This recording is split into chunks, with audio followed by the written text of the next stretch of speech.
what's going on today? Today is actually officially the Olympics in Tokyo, so they started their ceremonies and all that. Except this time, with all the restrictions and stuff, there will be no fans in attendance. So it'll be interesting to see how this actually works out.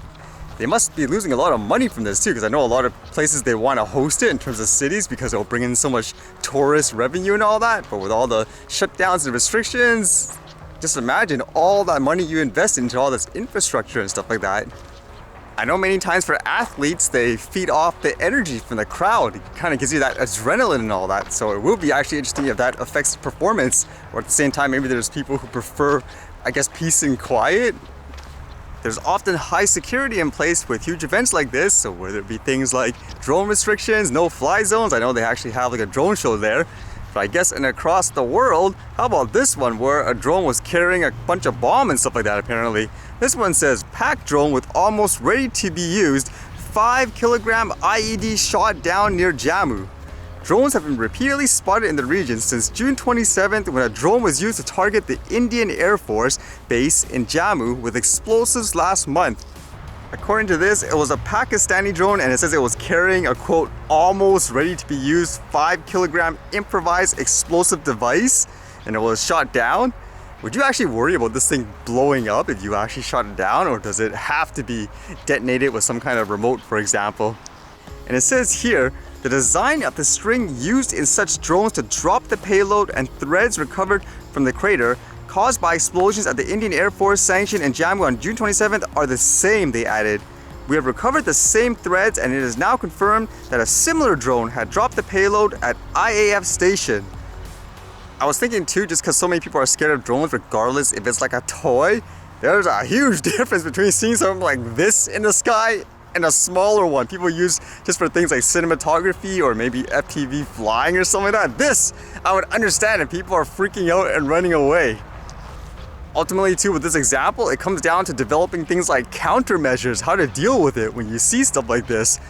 I don't think banning a kid flying some kind of micro drone is gonna stop people from using stuff like this with bombs and stuff like that, right? Although I guess on a lighter note, in terms of people being scared, imagine a 911 call about this. Apparently someone in a resident phoned 911 because they were terrified they were being trapped by some kind of alligator or something like that, and it ended up being fake. So this person here, he posted, 7 a.m. officers called to high-rise condo to help hysterical resident stuck in stairwell where she just came face to face with an alligator. Prior to arrival, alligator confirmed as a realistic fake. Phew. And they show a picture of the, I guess, quote, alligator. Does that really look that, quote, real? It looks fake, like a statue, isn't it? But imagine that, being terrified in your building, I don't know, staying in the corner, phoning 911 over this. Funny enough, if I saw this, my first reaction wouldn't be to run, like, oh no, it's an alligator or something like that. Since the color of it is gold and all that, by the looks of it anyways, I'd be fascinated to see, hey, what is this? Is that a balloon in the sky? As silly as it sounds too, I guarantee that there would be someone who would be calling that a drone in terms of a sighting.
All right, see you guys later.